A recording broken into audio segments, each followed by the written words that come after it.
Recently on Twitter, I got tagged with a describe yourself with 3 characters chain, and considering my other projects will take a bit longer to complete, I thought it'd be a bit fun to make a quick video going into more detail about my choices. If I were to describe myself with 3 characters, my choices would be Mikado Ryugamine, Kuroko Tetsuya, and Emiya Shiro. Mikado unfortunately represents my negative individualistic attributes that I want to keep in check, while Kuroko ironically describes my desire to support others. And lastly, Emiya represents my ideal self. As a helping tool, I will constantly be referencing the Enneagram of Personality, which has become my favorite form of typology since I first saw it used as a game mechanic in the visual novel Root Double. Mikado without a doubt would fall under the individualist on the Enneagram, which is what I would classify myself as likewise. He is a highly introspective character, attuned to his own shortcomings, and always trying to find his own sense of identity. He moved to the city of Ikebukuro to break up his monotonous life and discover something more extraordinary. Soon the colorless gang called the Dollars, which he was the founder of, became a central part of his identity. The Dollars became an outlet to express himself, to surround himself with interesting people, and simply to give himself a purpose. For a much more in-depth analysis of his character, I highly recommend Art of Anime's video aptly named Mikado Ryugamine isn't that confusing, he's just selfish. In a similar manner, I sometimes make YouTube videos to voice my opinion, to escape the boredom of everyday life, by surrounding myself with a community of weird internet otakus, and to somehow give all this nonsense a reason. Yeah, despite from the outside otaku culture looking quite abnormal, perverted, and once to me even captivating, enough exposure will make these things mundane. Even in the extreme case of Mikado, wherein he surrounded himself with the most fantastical legends the city of Ikebukuro had to offer, he felt only more boredom. Moreover, Mikado's selfish desire to make the Dollars a legend beyond his own life is really just an irrational step. For an individualist like myself, once in a while I just need a bit of self-awareness, to realize some of my beliefs are contradictory, and that sometimes my own perceived selflessness is just being selfish. Once I'm honest about that, there's a much more simpler method to overcoming apathy, which Mikado also comes to terms with at the conclusion of his arc, called having friends. So what went wrong for this character, when he seemingly had so many connections but stopped valuing them? Conveniently, the Enneagram perfectly describes many of Mikado's relationships, such as his friendship with Masaomi, who I consider to fall under the loyalist type due to his importance he places on security for his girlfriend. It makes sense why these two are close friends, as the Enneagram Institute describes the compatibility between the individualist and a loyalist. 4s and 6s can bring to each other the feeling that they are kindred souls, connected by their feelings of abandonment and certain distrust of others. They may feel like orphans of the storm, who offer mutual support and reassurance. This relationship is clearly seen through the similar ways they interact with others and coincidentally both lead gangs. However, the Enneagram Institute notes the problems these two types have. Both types may also begin to subtly withdraw attention and affection from the other, as a way of defending against the hurt of potential abandonment, should it occur.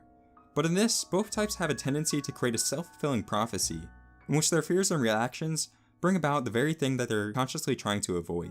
Mikado and Masaomi began to withdraw from each other after the incident with the yellow scarves and the Dollars, both with the intention of doing it for one another.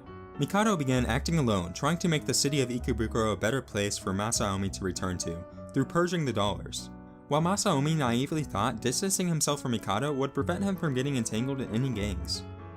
My point analyzing these two here is to demonstrate the utility of appreciating typology, since it can be particularly useful for understanding one's baseline personality, avoiding pitfalls that come with it, and attempting to achieve a healthy balance of all one's potential. Mikado spiraled through the negative levels of his development because he misunderstood what he truly needed, and he allowed Isaiah to manipulate him into taking a path that would lead only to his own destruction. Isaiah would most certainly fall under Type 5, the Investigator, which is a wing of the Individualist, explaining why they both seem to share so much in common, while viewing each other with almost a bemused wonder. Mikado, idealizing Isaiah, began to adopt part of his negative view on humanity, as expendable objects for his enjoyment, while still maintaining his own selfless desire of helping others. Yet, this is contradictory, and he would have to desperately rationalize it in the crushing moments after shooting his friend, Masaomi. The friends he was acting for in the first place had become mere tools for Mikado. In this instance, he decided to deny the contradiction by convincing himself that from the beginning, his actions were only taken in self-interest for the purpose of cementing the Dollars as a legend in the city of Ikebukuro. In doing so, he settled on taking his own life, due to the overwhelming despair and emptiness this conclusion had brought him to. Fortunately, he was stopped and was presented with the option of coming to terms with the contradiction and seeking forgiveness. For how overcomplicated Mikado made the situation become, the answer was really simple. He just needed to put aside his self-importance and cherish his friends. In this regard, Kuroko represents all the positive attributes of Mikado that I desire to emulate. He is willing to sacrifice his own ego in order to be a shadow to his teammates, but this only strengthens what winning means to Kuroko.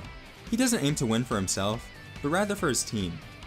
Even past teammates from the Generation of Miracles, he defeats with a sincere desire to show them the error of their ways.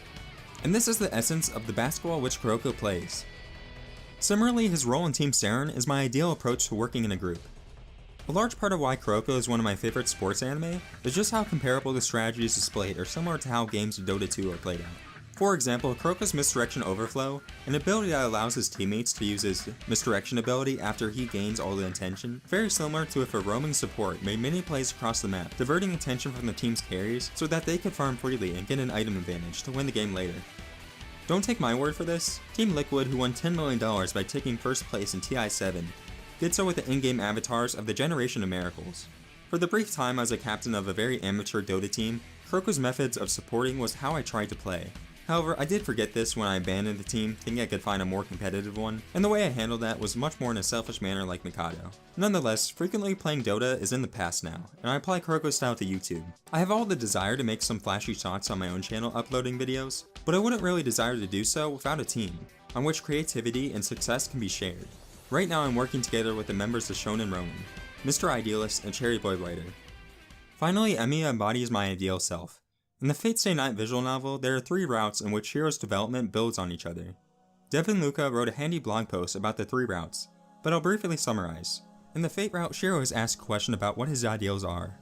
In the Unlimited Blade Works route, Shiro arrives at an answer of wanting to protect anyone he can save. And in the Heaven's Feel route, Shiro must practically apply his ideals, in reality where he can only save the person he cares about most. I believe Shiro to be another individualist, because a large part of his growth is discovering his own purpose, and his identity is largely taken from his adoptive father Kiritsuga. The individualist in moments of growth also takes on the healthy aspects of the reformer, becoming principled and seeking change. In each route, Shiro is constantly exerting all his energy to become more capable of keeping his ideals, progressively getting stronger. He basically has a Midori level of commitment in his training, but unlike Midoriya, he actually gets laid in canon. Returning to how I actually relate to Shiro, I attended both a Catholic grade school and high school, so Christ as a figure has been pretty ingrained into my mind. Despite not being religious anymore, I appreciate Emiya for the similar aesthetic of self-sacrifice. One moment I laughed reflecting on now was during a mandatory religious retreat in which I had such a serious mental disconnect with the weird atmosphere that I kept repeating Emiya's "I am the bone of my sword" incantation over and over again in my head. Shiro's ideal of saving everyone is what I idealize most, and probably the only valuable thing I've taken away from my religious indoctrination. Instead of the grandiose goal of saving everyone that may result in one's own martyrdom, however, the practice he demonstrates in the Heaven's Feel of protecting the one he cares about the most is a more immediate and attainable goal I aspire to. I could talk about these 3 characters for much longer, but I'll cut this video here, and I'll probably mention these characters in other videos. My next video will be about Kuroko, so get hyped for that, and don't forget to subscribe. I've been Calliope, thanks for watching.